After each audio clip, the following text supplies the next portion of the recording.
athlete Ewan Thomas to ask him about his incredibly quick feet. But first, here's a guide to what you can expect if you ever need to have a bunion removed.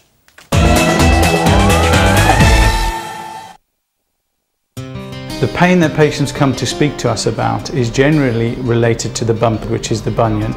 Or alternatively, they'll come and complain to us about the discomfort they're getting from the hammertoe deformity in the shoe being rubbed because there's not enough room to accommodate that position.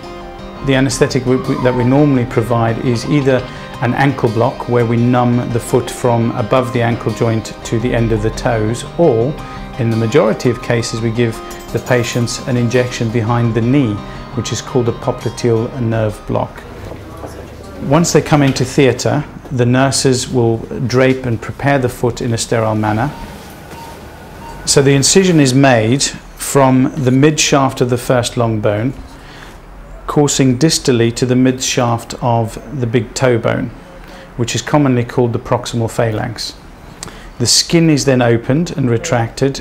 A microsaw blade is then used to remove the bunion, which then results in a flat surface. Then 3 cuts are made in this long bone, which will allow me then to correct the intermetatarsal angle, which is the angle between the first long bone and the second long bone, by shifting the bottom part of the bone across towards the second toe. I'm going to now do the drill holes through the middle and hold the bones in position. So the clamp's holding that new position. So I will check it like that. And what we're going to need to do is just release the structures on the lateral side and also remove a small piece of bone just from there, and that will bring the toe round. Okay. The beauty of this is it's very versatile, but the other significant point about this operation is that it's very stable, and once it's held together in that locking position, it is difficult to move it.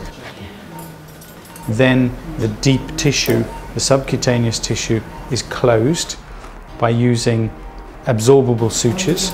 The skin is then closed and a dressing is placed on the foot. So the patient's been returned to the recovery ward, where she'll have a cup of tea and possibly a sandwich, and once her vitals have stabilised, i.e. her blood pressure, and they're happy with her and there's no bleeding through the wound, through the bandage, then she can go home.